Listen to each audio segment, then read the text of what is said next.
Hello student, welcome to my YouTube channel Bihar classes board में आपका स्वागत है।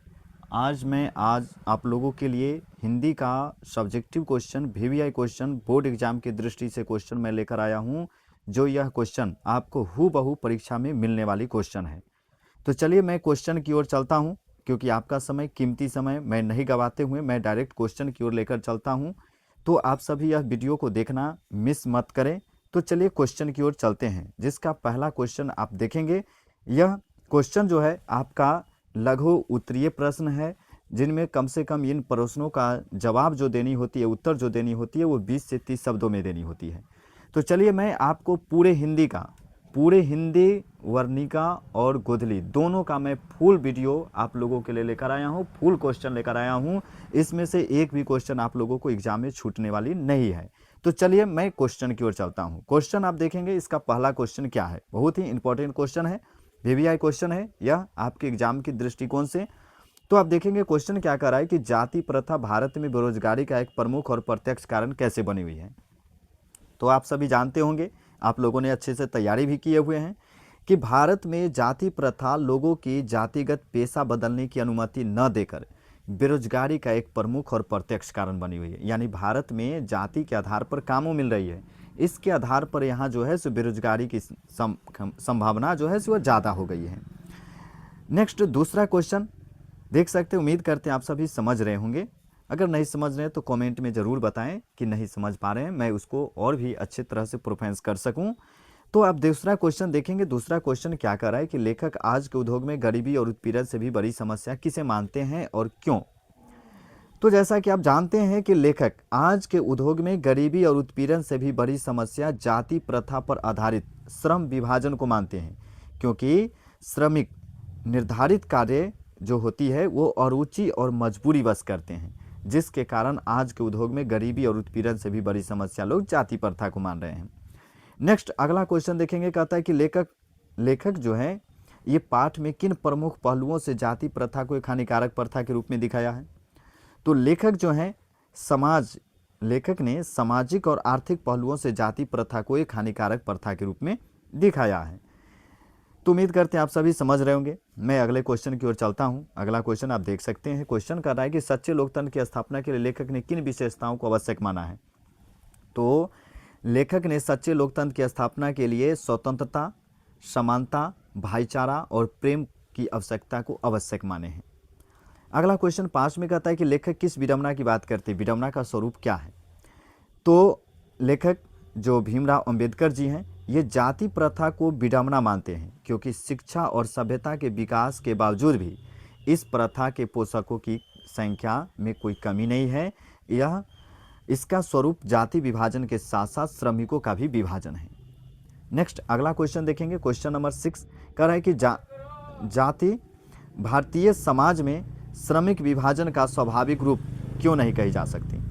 तो जाति के आधार पर श्रमिक विभाजन और स्वाभाविक है, क्योंकि यह मनुष्य की रुचि और कार्यकुशलता पर आधारित नहीं है। नेक्स्ट अगला क्वेश्चन देखेंगे। जातिवाद के पोषक उसके पक्ष में क्या तर्क देते हैं। तो जातिवाद के पोषक उसके पक्ष में तर्क देते हैं कि कार्यकुशलता के लिए श्रम विभाजन सभ्य समाज की निशानी है। नेक्स्ट अगला क्वेश्चन देखेंगे। क्वेश्चन है कि खोखा किन मामलों में अपवाद था। खोखा किन मामलों में अपवाद था। तो खोखा जो है ये जीवन के नियम के साथ साथ घर के नियम का भी अपवाद था, क्योंकि इसके लिए घर में अलग नियम कानून थी और सेन साहब की 5 बेटियां के लिए घर में अलग नियम कानून थे, पढ़ाई लिखाई भी अलग तरह की दोनों की व्यवस्था थी। और खोखा जीवन के नियम का अपवाद इसलिए कहा जाता है क्योंकि जिस उम्र में व्यक्तियों को संतानें नहीं होती है, बच्चे जन्म नहीं दे सकते हैं, उस उम्र में यह खोखा का जन्म हुआ था। नेक्स्ट अगला क्वेश्चन 9 में देखेंगे कि 20 के दांत कहानी का नायक कौन है, तर्कपूर्ण उत्तर दें। तो मेरी दृष्टि में 20 के दांत कहानी का नायक जो है ये मदन है, क्योंकि वह निर्भीक साहसी होने के कारण कासू को जो है, कासू के यानी जिसको खोखा कहा जाता है, के विषैले दांत तोड़ता है और अंत में कासू और सेन साहब पर विजयी होती हैं। अगला क्वेश्चन है 10 में कि कासू और मदन के बीच झगड़े का कारण क्या था। बहुत ही वीवीआई प्रश्न है। कासू और मदन के बीच झगड़े का कारण क्या था। तो कासू और मदन के बीच झगड़े का कारण लट्टू का खेल था। कासू लट्टू नचाना चाहता था, जबकि मदन उसका विरोध किया, लट्टू नहीं दिया, इस वजह से दोनों में झगड़ा हो गई। अगला क्वेश्चन 11 कि मदन और ड्राइवर के बीच विवाद के द्वारा कहानीकार क्या बताना चाहते हैं। तो मदन और ड्राइवर के बीच के विवाद के द्वारा कहानीकार यह बताना चाहते हैं कि महल वालों और झोपड़ी वालों की लड़ाई में महल वालों की जीत होती है, क्योंकि दूसरे झोपड़ी वाले महल वालों की मदद करते हैं। स्वाभाविक है, बड़े लोगों की मदद करने वाले लोगों की संख्या आजकल के ज़माने में कम नहीं है। छोटे लोगों को कोई मदद नहीं करते हैं, बड़े लोगों को सभी मदद करना चाहते हैं, क्योंकि उन्हें लगता है कि आने वाले समय में हमें यह काम देंगे, इसलिए बड़े लोगों की मदद सभी करते हैं। अगला क्वेश्चन नंबर 12 कहता है लेखक की दृष्टि में सच्चे भारत के दर्शन कहाँ हो सकते हैं। तो लेखक की दृष्टि में सच्चे भारत के दर्शन कहाँ हो सकते हैं। तो लेखक की दृष्टि में सच्चे भारत के दर्शन कहाँ हो सकते हैं। तो लेखक मैक्स मुलर की दृष्टि में सच्चे भारत का दर्शन गांव में हो सकते हैं, क्योंकि गांव में ही सभ्यता, संस्कृति, रहन सहन, रीति रिवाज, परंपराएं आदि सभी गांव में ही देखने को मिलते हैं। क्वेश्चन नंबर 13 देखेंगे, भारत किस तरह अतीत और सुदूर भविष्य को जोड़ता है। तो भारत सभी समस्याओं के समाधान का केंद्र है, धार्मिक केंद्र है। यहाँ प्राचीन के प्रति आस्था और विश्वास है, तो नवीन के प्रति भी लगाव है। इस प्रकार भारत अतीत और सुदूर भविष्य के बीच एक तरह से सेतु का काम करता है, मतलब पुल की तरह दोनों को जोड़ता है। नेक्स्ट अगला क्वेश्चन आप देखेंगे। क्वेश्चन क्या है कि धर्मों की दृष्टि से भारत का क्या महत्व है। तो वैदिक धर्म की भूमि होने के कारण भारत सभी देशों के आदरणीय है। यह बंद और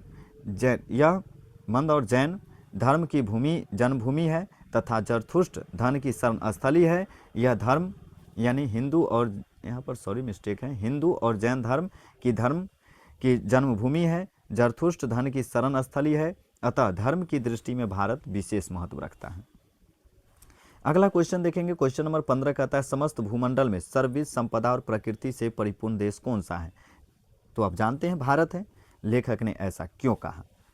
तो देखिए लेखक ऐसा क्यों कहा कि समस्त भूमंडल में सर्वविध संपदा और प्रकृति से परिपूर्ण देश भारत है। लेखक ने ऐसा इसलिए कहा था क्योंकि भारत की भूमंडलीय छटा, प्राकृतिक सौंदर्य, प्राकृतिक संपदा, इतिहास, भाषा, रहन सहन, रीति रिवाज, साहित्य, पुरातत्व तथा आध्यात्मिक चिंतन को देखकर लेखक ने कहा कि समस्त भूमंडल में सर्वविध संपदा और प्राकृतिक सौंदर्य से परिपूर्ण देश मेरा भारत है।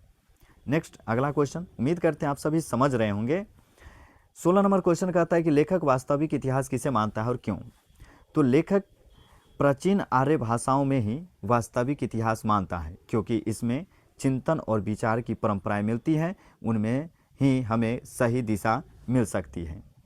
अगला क्वेश्चन है लेखक ने नया सिकंदर किसे कहा और क्यों। लेखक ने भारतीय सिविल सेवा के लिए चयनित युवा अंग्रेज अधिकारियों को नया सिकंदर कहा है, क्योंकि उनकी नौकरी यहाँ भारत में पक्की थी। 18 नंबर क्वेश्चन कहता है, ये भी आपका वीवीआई क्वेश्चन है, इसको भी थोड़ा सा विशेष रूप से देखेंगे। अगला क्वेश्चन है कि भारत को पहचान सकने वाली दृष्टि की आवश्यकता किन के लिए वांछनीय है और क्यों। तो भारत को पहचान सकने वाली दृष्टि की आवश्यकता किन के लिए वांछनीय है और क्यों, तो आप सभी देख सकते हैं इसका आंसर।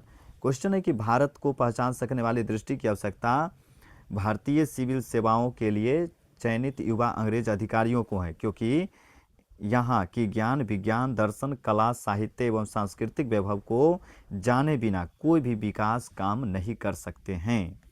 नेक्स्ट अगला क्वेश्चन देखेंगे। अगला क्वेश्चन है कि लेखक जो है ये लेखक भारत के लिए नवागंतुक अधिकारियों को किसकी तरह सपने देखने के लिए प्रेरित किया है और क्यों। तो लेखक ने नवागंतुक अधिकारियों को सर विलियम जोन्स की तरह सपने देखने के लिए प्रेरित किया है, क्योंकि वे भी उनकी तरह मानव का उपकार कर सकते हैं। अगला क्वेश्चन आप देखेंगे। क्वेश्चन नंबर 20 कहता है कि लेखक ने वारेन हेस्टिंग्स से संबंधित किन दुर्भाग्यपूर्ण घटना का हवाला दिया और क्यों।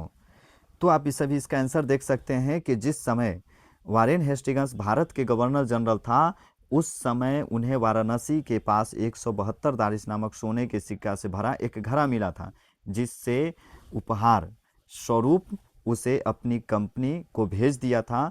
कंपनी के निर्देशक ने उनका ऐतिहासिक महत्व को समझे बिना उसे गलवा दिया। यही उनका एक दुर्भाग्यपूर्ण घटना माना जाता है। नेक्स्ट अगला क्वेश्चन है कि बढ़ते नाखून द्वारा प्रकृति मनुष्य को क्या याद दिलाती है। तो बढ़ते नाखून द्वारा प्रकृति मनुष्य को पार्श्विक प्रवृत्ति की याद दिलाती है जो उनकी सहज वृत्ति है।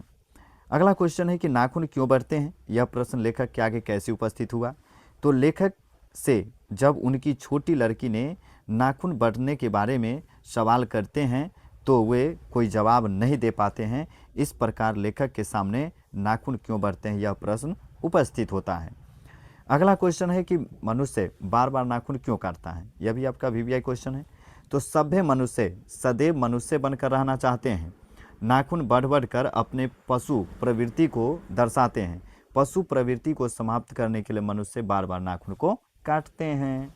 अगला क्वेश्चन, लेखक द्वारा नाखून को अस्त्र के रूप में देखना कहाँ तक तर्कसंगत है। तो जब मनुष्य जंगली था तब अपनी रक्षा करने के लिए, शत्रुओं से लड़ने के लिए, प्रतिद्वंदियों को पछाड़ने के लिए नाखून का प्रयोग करते थे। अतः लेखक के द्वारा नाखून को अस्त्र के रूप में देखना बहुत हद तक तर्कसंगत है। क्वेश्चन नंबर 25, सफलता और चरितार्थ शब्दों में लेखक अर्थ की विभिन्नता किस प्रकार प्रतिपादित करते हैं।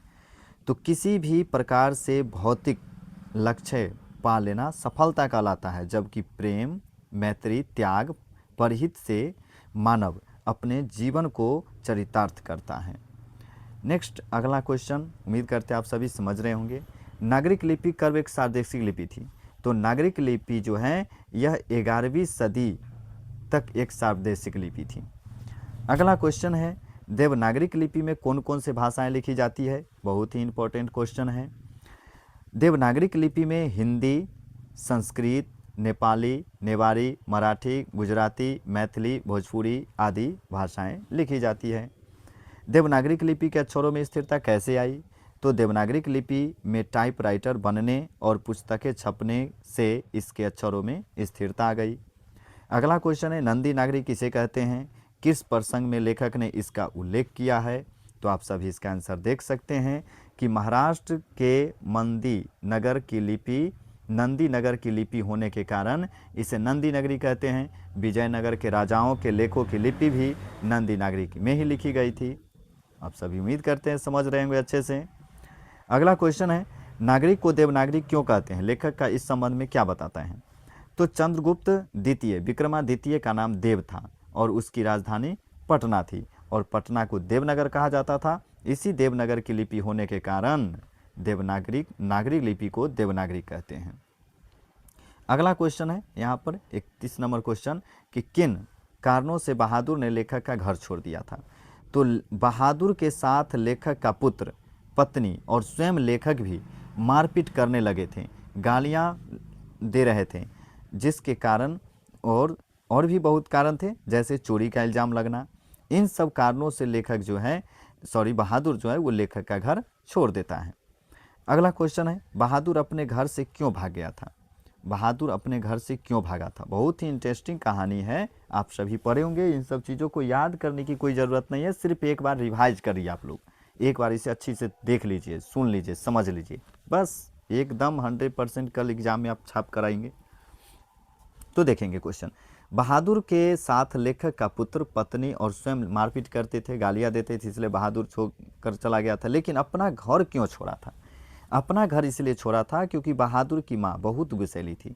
वह बहादुर को हमेशा मारती पीटती थी। बहादुर के द्वारा भैंस की पिटाई करने पर जब बहादुर को भैंस चराने के लिए ले गया, जब बहादुर ने भैंस को ले गया चराने के लिए, तो वहाँ पर उसने भैंस की बहुत अच्छे से पिटाई की, जिससे भैंस भागते भागते उसकी माँ के पास आ जाता है और उसकी माँ उस भैंस की मार का अनुमान लगाकर बहादुर को उसकी दुगनी पिटाई कर देती है, जिससे बहादुर का मन जो है माँ से फट जाता है और बहादुर अपने घर को छोड़कर भाग जाता है।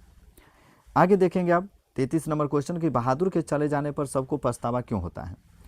तो लेखक जो है सभी परिवार अपने कामों को बहादुर पर ही छोड़ देते थे, बहादुर पर ही निर्भर थे। उसकी तरह कर्मठ, ईमानदार और नौकर कभी न मिलने के कारण सबको पछतावा होता था। ठीक है, अगला क्वेश्चन देखेंगे। कहता है कि बहादुर के नाम से दिल शब्द क्यों उड़ा दिया गया था। ये भी वीवीआई क्वेश्चन है। सरलता और आसानी से बोलने के लिए बहादुर के नाम से दिल शब्द को उड़ा दिया गया था। अगला क्वेश्चन है, लेखक को क्यों लगता है कि नौकर रखना बहुत ज़रूरी हो गया है। तो अपनी बहन की शादी में दोनों भाभियों द्वारा नौकर का सुख लेते और पत्नी निर्मला को दिन भर खटने देखकर लेखक को लगता है कि नौकर रखना बहुत जरूरी हो गया है। अगला क्वेश्चन, निर्मला का बहादुर के चले जाने पर किस बात का अफसोस हुआ? तो बहादुर अपने साथ न कोई कपड़ा ले गया, न अपना जूता ले गया, न अपना वेतन ले गया और एक पैसा न लेकर गया, एक भी पैसा नहीं लेकर गया। वह सब कुछ छोड़कर चला गया। निर्मला उसकी सच्चाई और ईमानदारी का पता लगने पर निर्मला को अफसोस होता है। अगला क्वेश्चन देखेंगे, कहता है कि घर आए रिश्तेदार ने कैसा प्रपंच रचा और इसका क्या परिणाम निकला? तो घर आए रिश्तेदार जो है ये बहादुर पर 11 रुपये चुराने का इल्ज़ाम लगाया था, जिसके परिणाम स्वरूप ईमानदार और वफादार नौकर उसकी घर को ही छोड़कर वह चला गया। अगला क्वेश्चन है कि लेखक को ऐसा क्यों लगता है कि जैसे उस पर एक भारी दायित्व सा आ गया है? तो नौकर की सारी जिम्मेवारी अब लेखक पर ही आ गई है। नौकर का सारा काम अब लेखक को ही करना पड़ रहा है, इसीलिए लेखक को लगता है कि अब उस पर एक भारी दायित्व आ गया है। अगला क्वेश्चन है कि अपने शब्दों में पहली बार दिखे बहादुर का वर्णन करें। तो बहादुर जो है ये 12-13 वर्ष का एक नेपाली बालक था। उसकी शरीर ठिगना रंग, गोरा, मुंह चपटा और उसके गालों पर सफ़ेद, उसके गले में सफ़ेद रुमाल बंधा, सफ़ेद पैंट, आधी बाह की कमीज तथा भूरे रंग का जूता पहने था। बहादुर की पहली बार की ये मुलाकात में इस प्रकार के रूप रंग थे। अगला क्वेश्चन है कि बहादुर के आने से लेखक के घर और परिवार के सदस्यों पर कैसा प्रभाव पड़ा? तो बहादुर के आने से घर और परिवार के सदस्यों को खूब आराम मिल रहा था। घर खूब साफ सुथरा और चिकना रहता था। निर्मला की तबीयत भी काफ़ी सुधर गई थी। अगला क्वेश्चन है कि बहादुर पर चोरी का आरोप क्यों लगाया जाता है?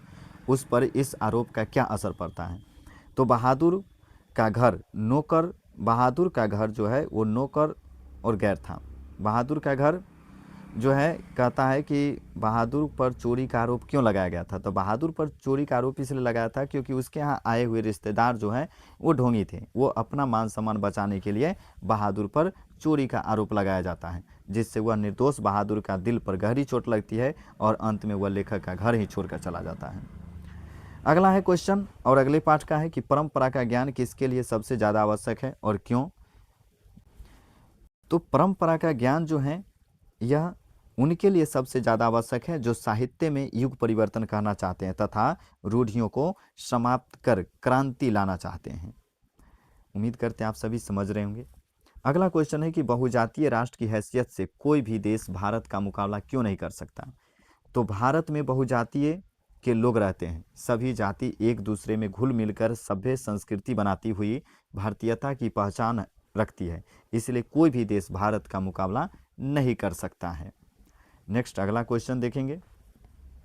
अगला क्वेश्चन आपको क्या कर रहा है कि भारत की बहुजातीय मुख्यतः संस्कृति और इतिहास की देन है कैसे? तो भारत में शक, हुन, नाग, आर्य, तमिल, मंगोल आदि जातियां आई और यहाँ की जातियों में घुल मिलकर एक समन्वित भारतीय संस्कृति बनाई जो आज तक चल रही है। इस प्रकार भारत में बहुजातीय संस्कृति और इतिहास की देन मानी जाती है। ठीक है स्टूडेंट, तो उम्मीद करते हैं आप सभी समझ रहे होंगे। मैं आप लोगों के लिए फिर नेक्स्ट अगले चैप्टर का क्वेश्चन देख सकते हैं कि लखनऊ और रामपुर से बिरजू महाराज का क्या संबंध है। बहुत ही इंटरेस्टिंग क्वेश्चन है। तो लखनऊ और बिरजू महाराज की जन्मस्थली है। लखनऊ जो है ये बिरजू महाराज की जन्मस्थली है, जन्म स्थान है और रामपुर में उनकी बहन की जन्म हुई थी, इसीलिए पिताजी के साथ वे हमेशा रामपुर नाचने के लिए जाया करते थे। इस प्रकार लखनऊ और रामपुर से बिरजू महाराज का अथाह संबंध था। अगला क्वेश्चन देख सकते हैं, रामपुर के नवाब की नौकरी छूटने पर हनुमान जी को प्रसाद क्यों चढ़ाए थे पिताजी ने? तो बिरजू महाराज के पिता 22 साल तक रामपुर के नवाब के यहाँ नौकरी कर रहे थे और वो रामपुर से उब गए थे, वहाँ से नौकरी छोड़ना चाहते थे क्योंकि 22 साल काफ़ी समय होता है एक ही स्थान पर नौकरी करते हुए, इसलिए उनकी मन वहाँ से उब गई थी। इसलिए रामपुर के नवाब की यहाँ से नौकरी छूट जाने के लिए उन्होंने हनुमान जी को प्रसाद चढ़ाए थे। नेक्स्ट अगला क्वेश्चन देखेंगे, बिरजू महाराज कौन कौन से वाद्य बजाते थे? बहुत ही यह VVI क्वेश्चन है, आप ऑब्जेक्टिव में भी आ सकता है और सब्जेक्टिव के लिए भी।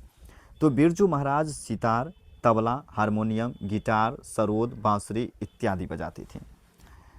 उम्मीद करते हैं आप सभी समझ रहे होंगे। नेक्स्ट अगला क्वेश्चन देखेंगे, पुराने और आज के नर्तकों के बीच बिरजू महाराज क्या फ़र्क करते हैं। तो पुराने ज़माने में जो नर्तक थी, जो डांसर थी, अपनी कला के प्रति परिपूर्ण थी, समर्पित रहा करती थी। लेकिन आज के नर्तक जो हैं वो धन अर्जन करने के पीछे भागती है और उनमें कला की बारीकी सीखने की ओर ध्यान कम रहता है और वो जल्दी जल्दी में नाम और पैसा कमा लेना चाहती है। इसीलिए कभी आज और पुराने नर्तकों के बीच बहुत फर्क पाते हैं। अगला क्वेश्चन है, बिरजू महाराज अपने सबसे बड़ा जज किसे मानते थे और क्यों। तो बिरजू महाराज अपनी सबसे बड़ा जज अपने माँ को मानते थे, क्योंकि उनकी माँ हमेशा उनके नाच को देखती थी और उनका हमेशा मार्गदर्शन कराती थी। नेक्स्ट अगला क्वेश्चन देखेंगे। क्वेश्चन है, बिरजू महाराज के गुरु कौन थे और उनका संक्षिप्त परिचय दें। बिरजू महाराज के गुरु उनके बाबूजी थे। वे अपनी दुख किसी से नहीं कहते थे। उसने बिरजू महाराज को 500 रुपया लेकर गंडा बांधे थे, यानी गुरु दक्षिणा के रूप में 500 रुपया लिए थे। अगला है, बिरजू महाराज की अपनी सारगीतों के बारे में क्या राय है। तो बिरजू महाराज के अपने सारगीतों के बारे में राय यह है कि अपने सारगीतों में रसीम वाजपेयी, वेरोनिक, फिलिप, मैकलिन टॉक, तीर्थ प्रताप, प्रदीप आदि थे। ये सभी तरक्की कर रहे थे। अगला क्वेश्चन है, शंभू महाराज के साथ बिरजू महाराज के संबंध पर प्रकाश डाले। तो बिरजू महाराज के चाचा शंभू महाराज कर्ज लेकर खाने पीने के शौकीन थे और वो घर पर ही कलह किया करते थे। इसके फलस्वरूप दोनों के परिवार एक ही मकान में अलग अलग रहते थे और दोनों के बीच में अच्छा संबंध नहीं था। नेक्स्ट अगला क्वेश्चन देख सकते हैं, अविन्यो क्या है और वह कहाँ अवस्थित है। तो अविन्यो दक्षिण फ्रांस के रोन नदी के किनारे बसा हुआ एक पुराना शहर है। ये भी आपके लिए वीवीआई क्वेश्चन है। अगला क्वेश्चन है, हर बरस अविन्यो में कब और कैसा समारोह हुआ करता है। तो हर बरस अविन्यो में गर्मियों में यूरोप और फ्रांस में लोकप्रिय रंग समारोह हुआ करता है। अगला क्वेश्चन देखेंगे कि लास सतरुज क्या है और वह कहाँ अवस्थित है, आजकल इसका उपयोग कैसा हो रहा है। तो लास सतरुज जो है ये कारथुसियन संप्रदाय का एक ईसाई मठ है। वह बिलनबो गांव में अवस्थित है। आजकल इसका उपयोग रंगमंच में लेखन कला केंद्र के रूप में किया जा रहा है।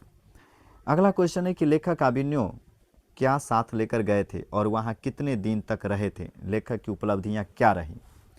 तो देखिए, लेखक जब अविन्यो गए थे तो अपने साथ हिंदी के टाइपराइटर, 3-4 पुस्तकें और कुछ संगीत के टेप्स लेकर अविन्यो गए थे और वे वहाँ 19 दिन तक रहे थे। इतने दिन में उन्होंने 35 कविता लिखे और 27 गद्य की रचना की। उम्मीद करते हैं आप सभी समझ रहे होंगे। अगला क्वेश्चन 57 देखेंगे, अविन्यो के प्रति लेखक कैसा अपना सम्मान प्रदर्शित करता है। तो देखेंगे इसका आंसर, लेखक अविन्यो में जो कुछ पाया उसके प्रति गहरी कृतज्ञता उनके मन में है और जो कुछ गवाया उसकी गहरी पीड़ा भी उन्हें है, अतः वे उसके प्रति बहुत सम्मान प्रदर्शित करते हैं। अगला क्वेश्चन है, प्रतीक्षा करते हैं पत्थर से आपको क्या सीख मिलती है। तो पत्थर में धैर्य है, वह सहनशील है, उसके अंदर पीड़ा सहने की ताकत है, पत्थर अविचल है, स्वाभिमानी है तथा निर्भयता के गुणों से ओतप्रोत हैं। ये सभी सीख देती है, इसमें वे भी गुण विकसित होती हैं। अगला क्वेश्चन है, नदी के तट पर बैठे लेखक को क्या अनुभव होता है। तो नदी पर बैठे लेखक को यह लगता है कि जल स्थिर है और तट ही बह रहा है और वो भी नदी हो गए हैं, ऐसा लेखक को लगता है। नदी के तट पर बैठे हुए लेखक को ऐसा अनुभव होता है। अगला क्वेश्चन है, नदी के तट पर लेखक को किसकी याद आती है और क्यों। बहुत ही इंटरेस्टिंग क्वेश्चन है, देख सकते हैं। नदी के तट पर बैठे लेखक को विनोद कुमार शुक्ल की कविता याद आती है। नदी चेहरा लोगों की याद आती है, क्योंकि नदी के किनारे गया हुआ मानव ही नदी हो जाता है।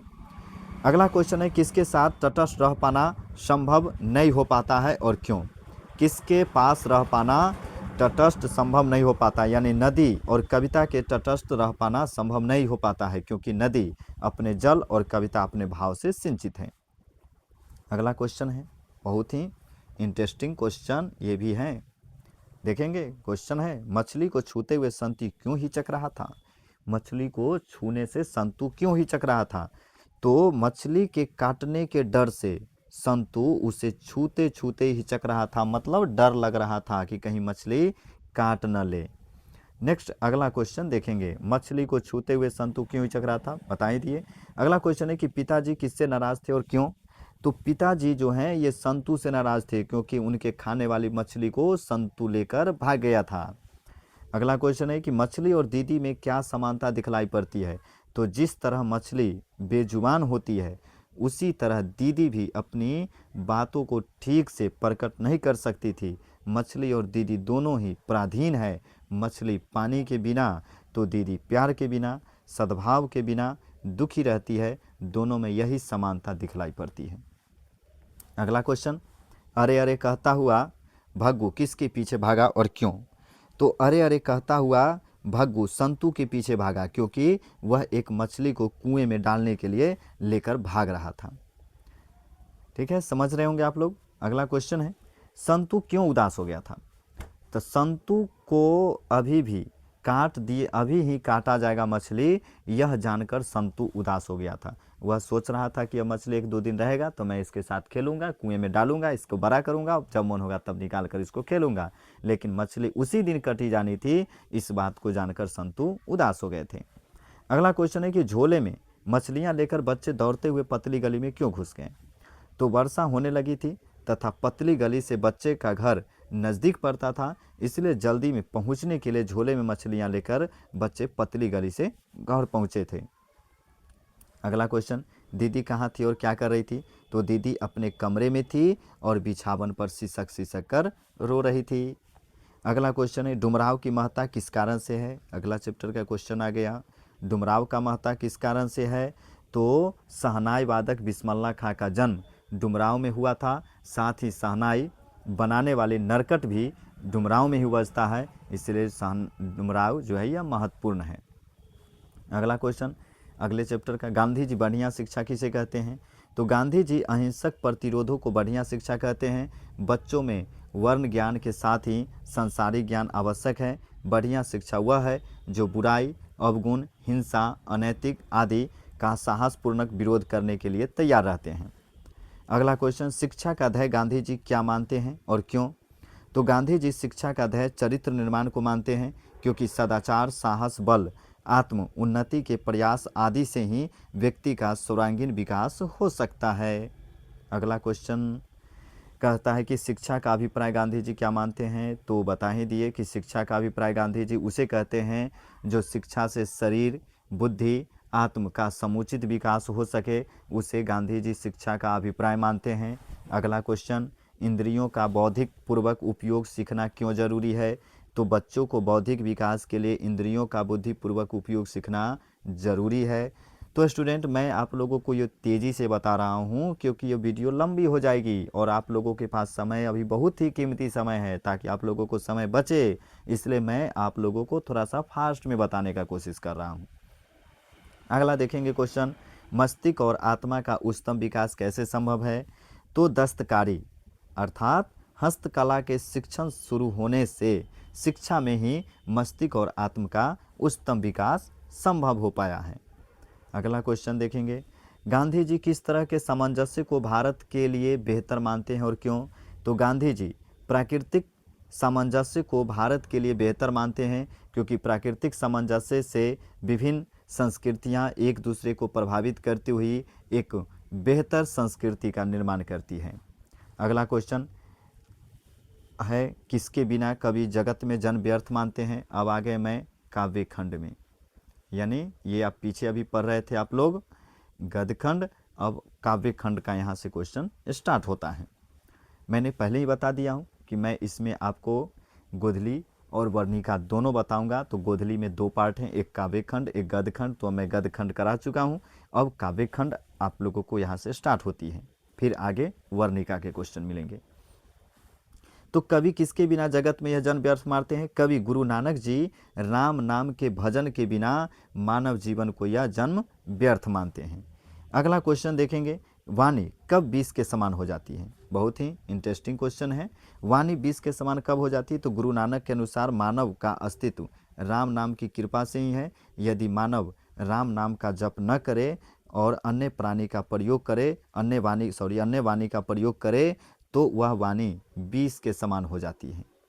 नेक्स्ट अगला क्वेश्चन देखेंगे, नाम कीर्तन के आगे कवि किन कर्मों को व्यर्थ सिद्ध करता है?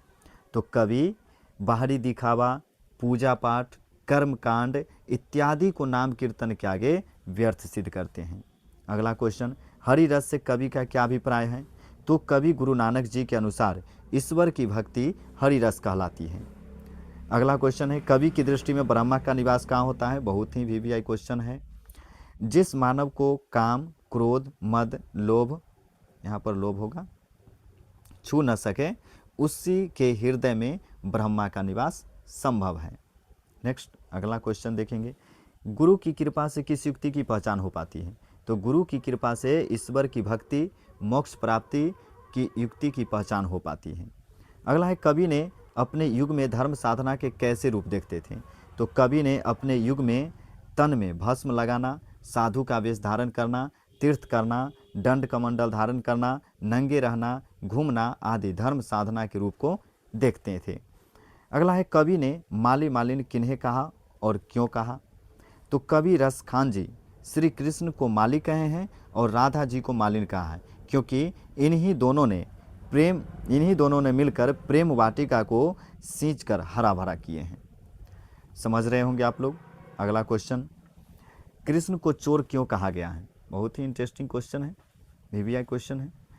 तो कृष्ण छलिया है, आकर्षक हैं, अनोखे हैं, निराले हैं। जो भी उनकी ओर देखता है उसका कीमती मन कृष्ण की हुई हो जाती है। अतः कृष्ण को भक्त की मन को चुरा लेते हैं, इसलिए कृष्ण को चित्त चोर कहा जाता है, चोर कहा जाता है। अगला क्वेश्चन, कवि प्रेम मार्ग को अति शुद्धो क्यों कहता है? इस मार्ग की विशेषता क्या है? तो कवि प्रेम मार्ग को अति शुद्धो कहते हैं क्योंकि इस मार्ग पर चलने के लिए विशेष चिंतन मनन की आवश्यकता नहीं होती है। यह मार्ग आसान होती है, प्रेम मार्ग आसान होती है, प्रेम मार्ग पर चलना आसान होता है, इसलिए यह अति शुद्धो कहा गया है। इस मार्ग में चलकर दिखावा और छल कपट की कोई गुंजाइश नहीं होती है। अगला क्वेश्चन है कि मन लेहू पर देहू छटाक नहीं से कवि का क्या अभिप्राय है? तो कवि का अभिप्राय यह है कि उनकी प्रेमिका सुजान उनके मन को हर कर बेचैन कर देती है, उनके मन को हर कर बेचैन कर देती है और बदले में कुछ नहीं दे सकती है, इसीलिए मन लेहू पर देहू छटाक नहीं कवि कहते हैं। अगला क्वेश्चन है कि द्वितीय छंद किससे संबोधित है और क्यों? तो द्वितीय छंद बादल से संबोधित है क्योंकि बादल परहित के लिए जल बरसाता है। अगला क्वेश्चन है, परहित के लिए ही देह कौन धारण करता है और स्पष्ट करे? तो परहित के लिए देह बादल धारण करते हैं जो गर्मी में त्रस्त सभी जीव जंतुओं को बरसाकर बरसकर शीतलता प्रदान करती है। अगला क्वेश्चन है, कवि कहाँ अपने आंसुओं को पहुँचाना चाहते हैं और क्यों? तो कवि अपने आंसुओं को बेवफा प्रेम सुजान के आंगन तक पहुँचाना चाहते हैं ताकि वह भी जुदाई के दर्द को महसूस कर सके। नेक्स्ट अगला क्वेश्चन देखेंगे। क्वेश्चन क्या कर रहा है कि कवि को भारत में भारतीयता क्यों नहीं दिखाई पड़ती है? तो भारत के लोग अपनी पहचान मिटाकर पश्चिमी संस्कृति को नकल करने में अक्ल लगा रहे हैं। सभी लोग अंग्रेजी भाषा, वेशभूषा, रहन सहन तथा चाल चलन अपने आप को गर्व महसूस कर रहे हैं विदेशी, इसलिए कवि को अब भारत में भारतीयता दिखाई ही नहीं देती है। अगला क्वेश्चन है 91 नंबर क्वेश्चन, कवि समाज के किस वर्ग की आलोचना करता है और क्यों? तो कवि समाज के बुद्धिजीवी वर्ग की आलोचना करता है क्योंकि वे अपनी संस्कृति को छोड़कर अंग्रेजी भाषा, रहन सहन, खान पान, वेशभूषा तथा चाल चलन को अपना लिए हैं। ठीक है। अगला क्वेश्चन, नेताओं के बारे में कवि की क्या राय है? तो नेताओं के बारे में कवि की क्या राय है, तो देखेंगे इसका आंसर। नेताओं के बारे में कवि की राय यह है कि उन्हें अपनी धोती जिनको नहीं संभालती है वो देश को भला क्या संभालेंगे। सभी नेता को आप देखेंगे तो वो सभी नए नए मॉडर्न युग के कपड़े पहनते हैं, जीन्स पहनते हैं, शर्ट पहनते हैं। वह हमारी भारत की जो सभ्यता संस्कृति है उसमें धोतियां हैं पुरुषों के लिए, कोई भी नेता धोती नहीं पहनते हैं। इसीलिए कवि कहते हैं कि जिन व्यक्तियों से धोती नहीं संभलती वो देश को क्या संभालेंगे। नेक्स्ट अगल देखेंगे, कवि ने डफाली किसे कहा और क्यों? कवि ने भारतीयों को डफाली कहा क्योंकि वे अंग्रेजों की खुशामद करते हैं और स्वदेशी वस्तुओं की झूठी प्रशंसा करते हैं। अगला क्वेश्चन, कवि नगर, बाजार और अर्थव्यवस्था पर क्या टिप्पणी करता है?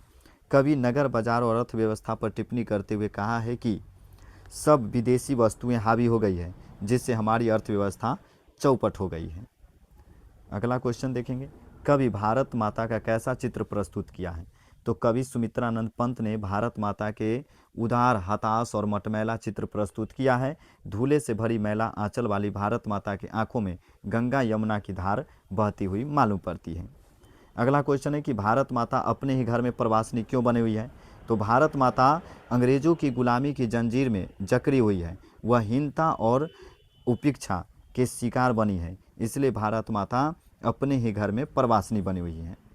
अगला क्वेश्चन, भारत माता का हरांश भी राहु ग्रसित क्यों दिखाई पड़ता है?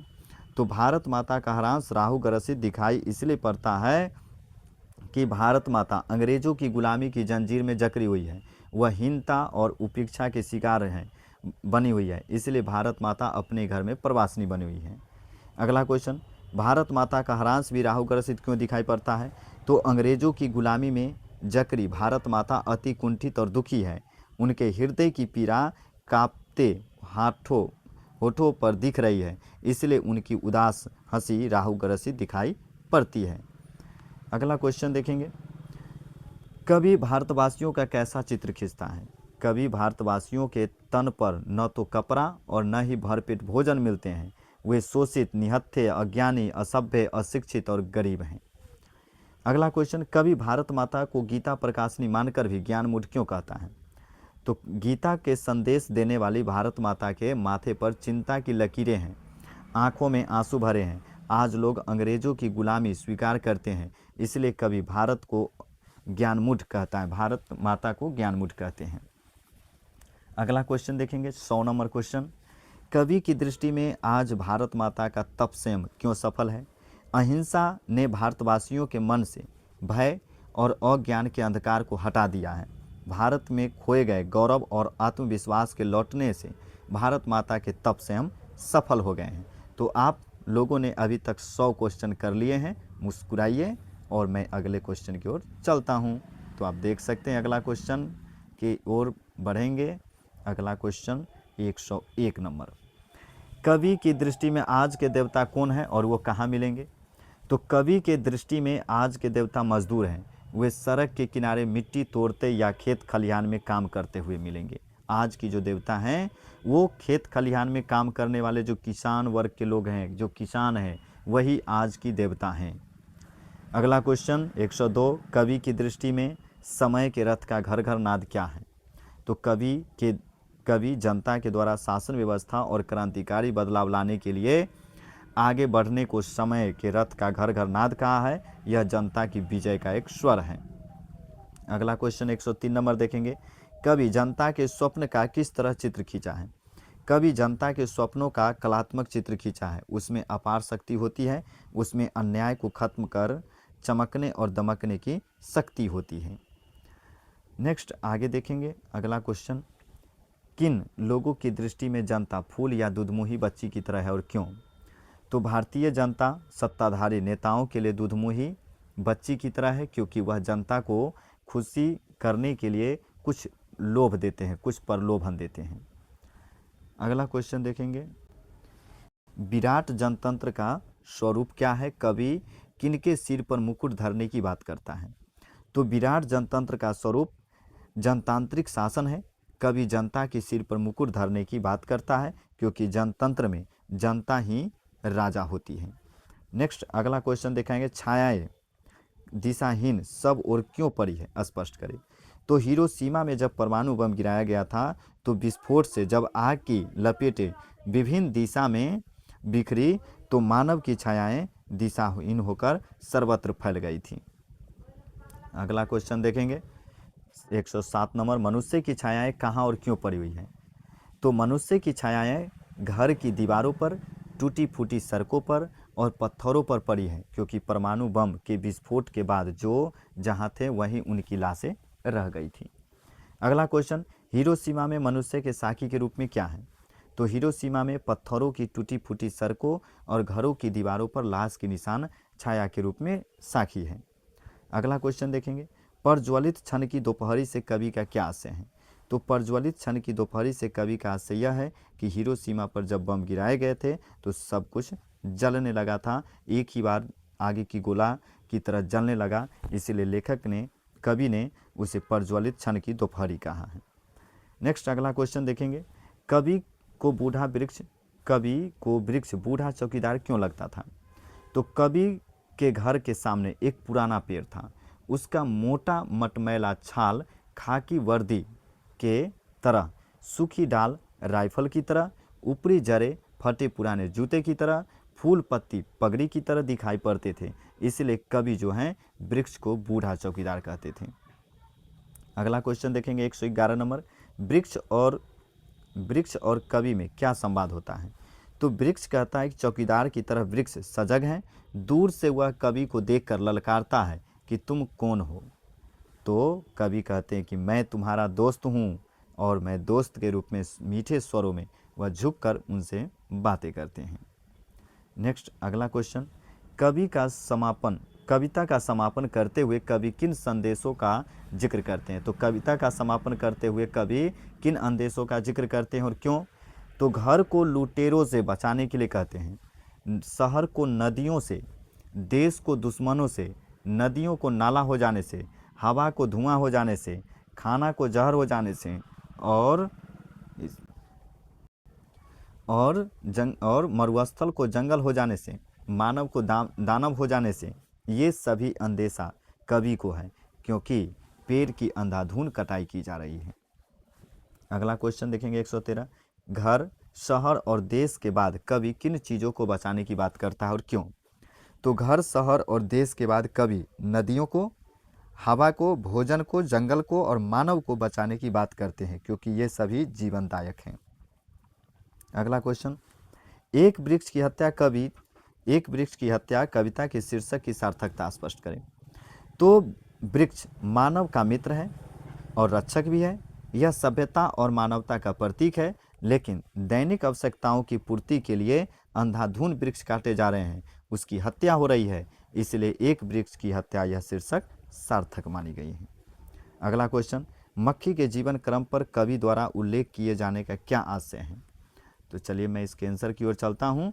आंसर देखेंगे, आंसर है कि कवि का आशय है कि मानव जीवन क्रम में अनेक इच्छाएं उत्पन्न होती हैं। इनमें से कुछ की पूर्ति होती है और कुछ विषय परिस्थिति पर ही खत्म हो जाती है। इसलिए मक्खी के जीवन क्रम द्वारा कवि जो हैं उल्लेख किए जाने का आशय बताए हैं। अगला क्वेश्चन 116 में कवि गरीब बस्तियों का उल्लेख क्यों करता है? तो गांव के लोग भी आराम, सुविधा और लापरवाही युक्त जीवन शुरू कर दिए हैं, जिससे उनका विकास नहीं हो पाता है, इसलिए कवि गरीब बस्तियों का उल्लेख किए हैं। अगला क्वेश्चन, कवि किन किन अत्याचारियों और का जिक्र किया है और क्यों? तो कवि आराम, सुविधा और लापरवाह को अत्याचारी कहा है, क्योंकि इनके अत्याचार से मानव की विकास की गति धीमी हो गई है। अगला क्वेश्चन देखेंगे, इनकार करना न भूलने वाले कौन है? कवि का भाव स्पष्ट करें। तो इनकार करना न भूलने वाले और आराम पसंद करने वाले, सुविधाभोगी और लापरवाह लोग हैं। कवि के कहने का मतलब यह है कि इन अवरोधों को जाने हुए भी मानव इन्हें इनकार नहीं करते हैं। अगला क्वेश्चन, हमारी नींद कविता के शीर्षक की सार्थकता स्पष्ट करें। तो हमारी नींद जीवन का अवरोधक है। जीवन भी हमारी भी नींद से ही उत्पन्न और बाधा का प्रवाह किए बिना आगे बढ़ता, इसलिए कविता का शीर्षक हमारी नींद शीर्षक सार्थक है। अगला क्वेश्चन है, अक्षर ज्ञान कविता में क का विवरण स्पष्ट करें। तो कविता में क का विवरण कबूतर के रूप में हुआ है। बच्चों को क चौखट में नहीं अटता है, वह कबूतर की तरह फुदुक फुदुक कर इधर उधर चला जाता है। अगला क्वेश्चन देखेंगे, अक्षर ज्ञान कविता में क का विवरण बता ही दिए। अगला क्वेश्चन है, खालिश बेचैनी किसकी है? बेचैनी का अभिप्राय क्या है? तो खालिश बेचैनी खरगोश की तरह उन बच्चों की है जो जल्दी जल्दी में क ख ग घ सीखना चाहते हैं, और बेचैनी का अभिप्राय यह है कि आगे बढ़ने की बच्चों में लालसा होती है, यही तो बेचैनी है। नेक्स्ट आगे देखेंगे, बेटे के लिए अंगह क्या है और क्यों? बेटे के लिए अंगह जो है वो माँ के गोद में बैठा बच्चा, जिसमें एक अंगा ये माँ है और उसके ये बिंदु जो है उसकी गोद में बैठा एक बेटे के समान है, एक बच्चे के समान है। अगला क्वेश्चन है कि बेटे के आंसू कब आते हैं और क्यों? तो लगातार कोशिश करने के बाद भी जब बेटा अंगह नहीं लिख पाता है तब उसके आंखों से आंसू आ जाते हैं। अगला क्वेश्चन, कवि किस तरह के बंगाल में एक दिन लौट कर आने की बात करते हैं? कवि किस तरह के बंगाल में एक दिन लौट कर आने की बात करते हैं? तो कवि जीवनानंद दास जी एक दिन हरे भरे बंगाल में लौट कर आने की बात करते हैं, जहाँ अनेक नदियाँ बहती है, उनके किनारे लहलहाती धान की खेतें हैं, वहाँ एक दिन बंगाल में आने की वह लालसा व्यक्त करते हैं।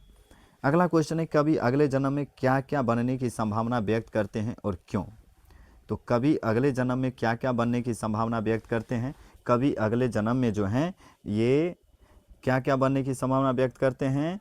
आबाबिल, कौवा, उल्लू, हंस, सारस आदि बनने की संभावना व्यक्त करते हैं। ये भी आपका वीवीआई क्वेश्चन है, क्योंकि उन्हें बंगाल में की धरती से बहुत ही लगाव है, अगाध प्रेम है।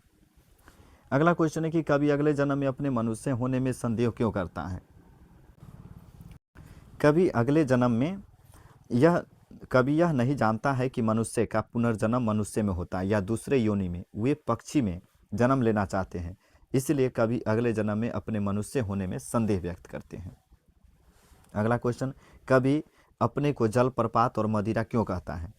भगवान और भक्त में अन्योन्य संबंध होता है, अथाह संबंध होता है। जिस प्रकार जलपात्र के बिना मदिरा पान नहीं किया जा सकता है, उसी प्रकार भक्त के बिना भगवान का भी कोई वजूद नहीं रहेगा। इसीलिए जो है कवि भगवान का भक्त हैं, इसलिए कवि अपने को जलप्रपात और मदिरा कहे हैं। नेक्स्ट आगे देखेंगे। अगला क्वेश्चन, शानदार लबादा किसका गिर जाएगा और क्यों? शानदार लबादा जो है ईश्वर का गिर जाएगा, क्योंकि भक्त के नहीं रहने पर भगवान को पूछने वाला कोई नहीं रहेगा। भक्त ही नहीं रहेगा तो भगवान का कोई पूछने वाला होगा ही नहीं, इसलिए शानदार लबादा ईश्वर का गिर जाएगा। कवि के आधार पर भक्त और भगवान के बीच संबंध पर प्रकाश डालें। अगला क्वेश्चन ये है, तो देखेंगे इसका आंसर क्या है। भक्त और भगवान के बीच चोली दामन का संबंध है, एक के बिना दूसरा का कोई महत्व इस धरती पर है ही नहीं। भक्त ही भगवान का सब कुछ है और भक्त के लिए भगवान सब कुछ हैं। भगवान जल हैं तो भक्त जलपात्र हैं और मदिरा हैं। नेक्स्ट अगला क्वेश्चन देखेंगे, 130 नंबर क्वेश्चन पर आ गए हैं आप लोग, मुस्कुराइए। अगला क्वेश्चन है कि 130 नंबर की कवि रेनर मारिया रिल्के को किस बात की आशंका है, स्पष्ट करें। तो कवि को आशंका है कि जब उसका अस्तित्व नहीं रहेगा तो भगवान क्या करेंगे। अगला क्वेश्चन, रंगप्पा कौन था? अब मैं आ गया आप लोगों को कहाँ पर? वर्णिका पर। वर्णिका पर आ गए हैं, तो आप देख सकते हैं इसका क्वेश्चन। रंगप्पा कौन था? वह मगम्मा से क्या चाहता था?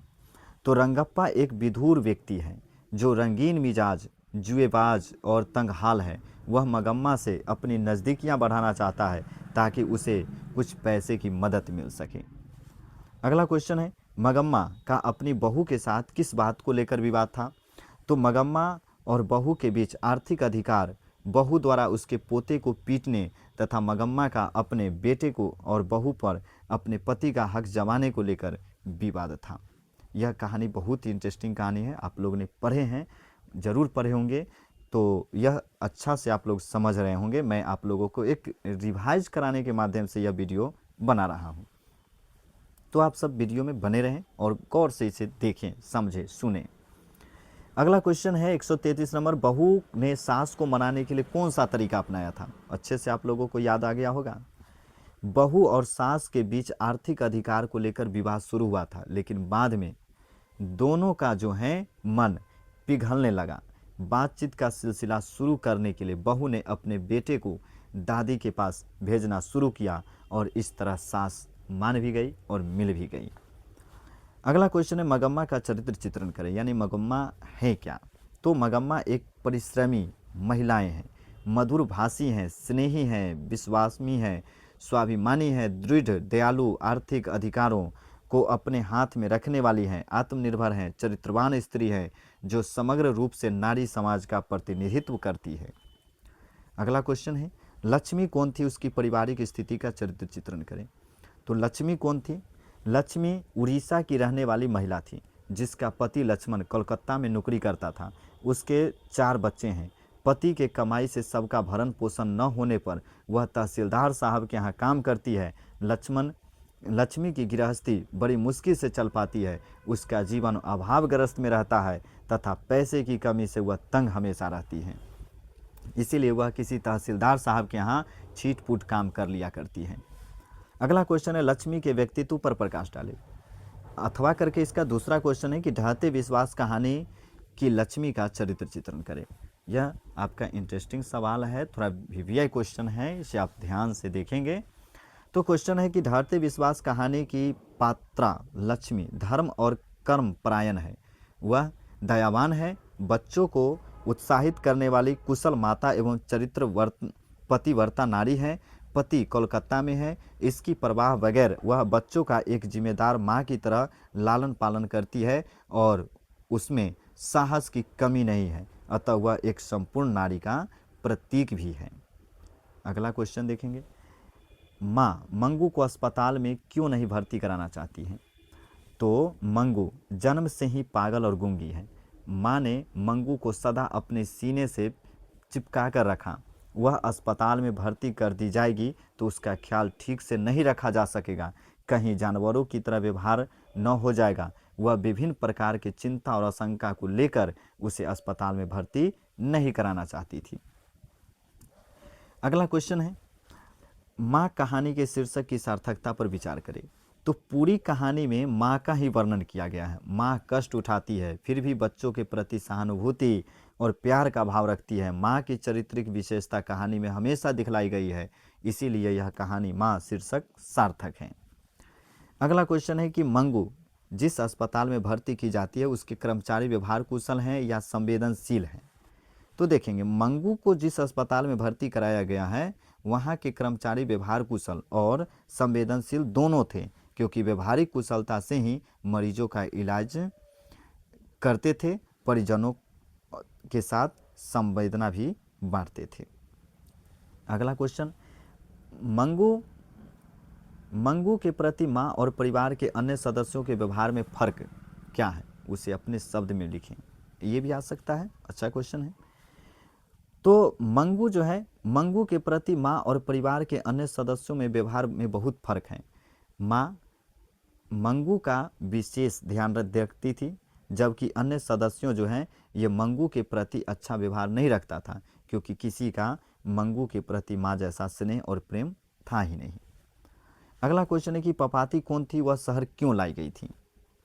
तो पपाती जो है ये बल्ली अम्माल का एक 12 वर्ष की एक पुत्री थी। वह मेनिंजाइटिस से पीड़ित थी और उसे मदुरै शहर में बड़े अस्पताल में भर्ती कराने के लिए लाई गई थी। याद हो रहा होगा आप लोगों को। अगला क्वेश्चन देखेंगे, बड़े डॉक्टर के आदेश के बावजूद भी पपाती को अस्पताल में भर्ती क्यों नहीं की जाती है? तो अस्पताल में सीट बेड खाली न होने के कारण पपाती को अस्पताल में भर्ती नहीं हो पाती है। अगला क्वेश्चन है कि लेखक को कहानी का शीर्षक नगर क्यों रखा? शीर्षक की सार्थकता स्पष्ट करें। तो नगर शीर्षक कहानी का प्रतीक के रूप में है। बल्ली अम्माल अपनी बेटी को लेकर बड़े शहर मदुरै में जाती है, जो मरसान जैसे हैं। नगर के लोग कड़वे व्यवहार के हैं और उसे एक स्थान पर खड़ा होकर रोने भी नहीं दिया जाता है, अतः अव्यवहारिक जीवन शैली का प्रतीक नगर शीर्षक सार्थक है। कहीं कहीं पर स्टूडेंट थोड़ा सा मिस्टेक है टाइपिंग में, तो आप सभी को मैं बोल ही रहा हूँ तो आप सभी समझ रहे होंगे। अगला क्वेश्चन है कि बड़े डॉक्टर ने अपने अधीनस्थ डॉक्टरों से पपाती को अस्पताल में भर्ती लेने को क्यों कहा? तो पपाती जो है ये मेनिंजाइटिस से पीड़ित थी। इलाज में देरी हो जाती, इसीलिए उचित इलाज के लिए बड़े डॉक्टरों अधीनस्थ डॉक्टरों से पपाती को अस्पताल में भर्ती कर लेने के लिए कहा गया था, क्योंकि अगर उसे सही समय से इलाज नहीं की जाएगी तो वह मर सकती थी। अगला क्वेश्चन है कि बल्ली अम्माल का चरित्र चित्रण करें। बल्ली अम्माल का चरित्र चित्रण करना है। तो बल्ली अम्माल जो हैं यह एक भारतीय विधवा नारी है, जो महावर के रूप में उसे एक बीमार बेटी मिल जाती है। वह संघर्षशील, संवेदन और सरल स्वभाव की है। वह अनपढ़ है, इसलिए ओझाओं और नीम हकीम पर विश्वास करती है। वह आस्तिक भी है, पूरी तरह ग्रामीण परिवेश में पली बढ़ी है। बल्ली अम्माल संपूर्ण भारतीय ग्रामीण परिवेश की नारियों की प्रतिनिधित्व करने वाली दया की प्रतिमूर्ति है। सीता अपने ही घर में यही इसका आंसर हो गया। अगला क्वेश्चन है, सीता अपने ही घर में घुटन महसूस क्यों करती है? तो सीता अपने तीनों बेटों के दुर्व्यवहार से निराश है। वह सभी बेटे को अपने काम में लगे रहती है। माँ की सुधि नहीं होती। बहुएं भी आपस में लड़ा करती है, अतः उसे अपने ही घर में सीता को घुटन महसूस हो रही है। तो आप लोगों ने यह वीडियो देखा, यह वीडियो आप लोगों को अच्छा लगा हो तो कमेंट, लाइक, शेयर ज़रूर करें। और मैं यह वीडियो आप लोगों को एग्ज़ाम के दृष्टिकोण से बनाया हूँ। आप सभी यह वीडियो को ज़रूर से ज़रूर 1 से 2 बार देखें और एग्ज़ाम देने जाएं। आप लोगों को एग्ज़ाम अच्छी से जाएगी। आप लोगों का बेस्ट ऑफ लक, एग्ज़ाम अच्छे से दें, अच्छे नंबर से पास हों।